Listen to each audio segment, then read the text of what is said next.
काय त्या परिस्थितीतून तुम्ही आलेच नाही साहेब. आता रस्ता तसा येण्यासारखा नाही, त्याच्यामुळे तुम्ही दुसऱ्या मार्गाने आपली जी परिस्थिती आहे ती कोणीच पळत नाही. आपली घर माहिती त्यांना कालची. ऐका ना दादा, जी अँब्युलन्स आणली ना ट्रॅक्टरने ओढून इथं आणलेली. हा रस्ता इथून हा रस्ता ट्रॅक्टरने ओढून आणली. ही डेड बॉडी ना आता आपण बसलो ना ह्या जागी ठेवली होती, इथून अँब्युलन्स नेली. आम्हाला फक्त मला दादा तुम्हाला एवढं सांगा, मी बोलत आहे मी आढळरावची गाडी फोडून हे फोडून त्याशी तो रोष होता.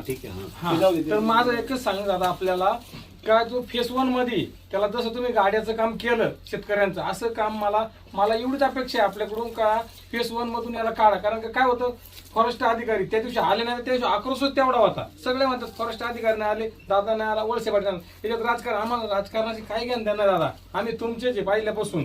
फक्त मला एवढंच म्हणायचंय का तो त्याला जे कवच आहे बिबट्याला न मारण्याचं, आता काय होतं फॉरेस्ट खात्यावर सगळे फॉरेस्ट खात्यावर होते.